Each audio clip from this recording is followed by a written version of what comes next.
I've done videos on walls, I've done videos on soil, planters, yards, all sorts of stuff. Today I'm going to show you a drain.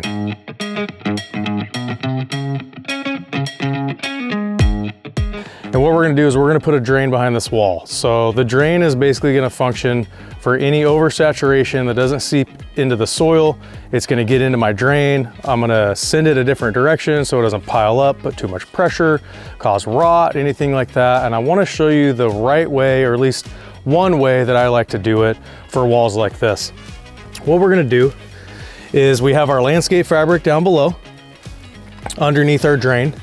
Okay, and our drain pipe, this is a specific kind of pipe for water drainage, okay? This is a perforated, corrugated pipe. It's perforated because it has holes in it, as you can see here, so the water can get into the pipe, run down, once I level it, of course, run down. Any excess water that doesn't naturally seep into soil, anything like that, will get through these holes and run down the pipe and exit out where I have it. Now, one thing you need to consider is with the drain, you don't want it to plug with dirt, debris, things like that. That is why I'm gonna wrap it in landscape fabric. Technically, basically we call it a burrito roll, right? So what we're gonna do is we're gonna take the pipe, we're gonna put gravel on top, which I'll show you here in a second.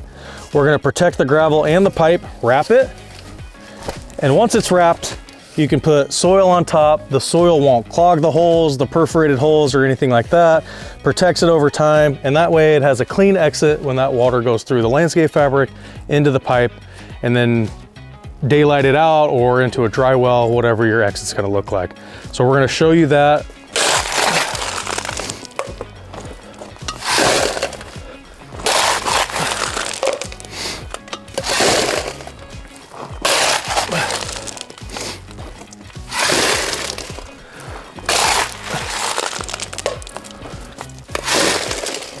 All right, so essentially that's what it's gonna look like. I'm gonna do this all the way down the pipe, and then I'm gonna wrap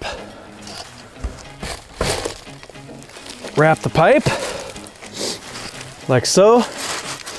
Make sure that everything is secure. Get it real nice and tight.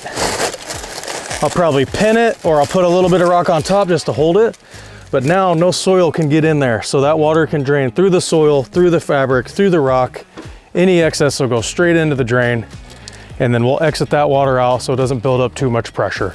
Very cost effective. It's not that much more, and this is really the right way to do it, just for the longevity of whatever project you're doing. So get the right pipe, get the right fabric, get the right rock. I've also done a video before on how to calculate yardage. So definitely watch that video, because you obviously want to know how much rock you're going to need. So check the other video out, and good luck on your project. Thanks for watching the video. If you like this video, please like and subscribe below, and we'll hopefully see you very soon.